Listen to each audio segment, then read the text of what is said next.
ऑगस्टच्या पार्श्वभूमीवर जळगाव पोलिसांचं धडाकेबाज ऑपरेशन 3/25, जिल्हाभर कोम्बिंग ऑपरेशन, 214 सराईत गुन्हेगारांची तपासणी, 7 गावठी कट्टे, 11 राऊंड, तलवार व शस्त्र जप्त.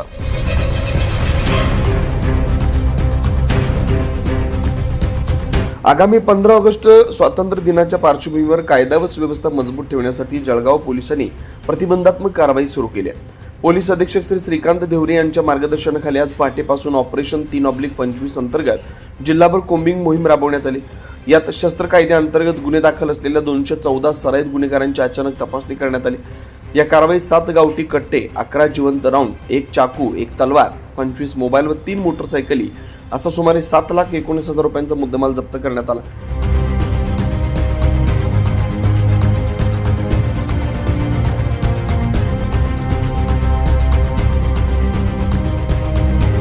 पहाटेपासून एकाच वेळी कोम्बिंग ऑपरेशन. सकाळी सुमारे 6 वाजता जिल्ह्यातील सर्व पोलीस ठाण्यांच्या हद्दीत पथकं एकाच वेळी रवाना करण्यात आली. गेल्या 10 वर्षातील शस्त्र गुन्ह्यांच्या आधारे गुन्हेगारांची यादी तयार करून त्यांच्या घरांची व वाहनांची झडती घेण्यात आली. विविध ठिकाणी शस्त्र जप्ती. भुसावळ बाजारपेठ, MIDC जळगाव, 40 गाव शहर व स्थानिक गुन्हे शाखेच्या कारवाईत गावठी कट्टे, राऊंड, चाकू व तलवार जप्त करण्यात आले. तसेच 25 मोबाईल व 3 मोटरसायकल हस्तगत करण्यात आल्या. कठोर कारवाईचा इशारा.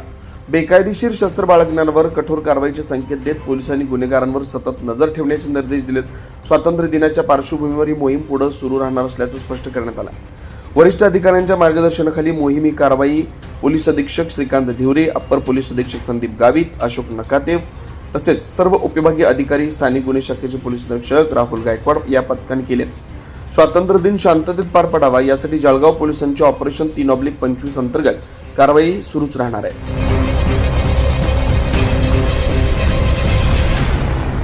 पंचतारका न्यूजसाठी हेमकांत गायकवाड, जळगाव जिल्हा.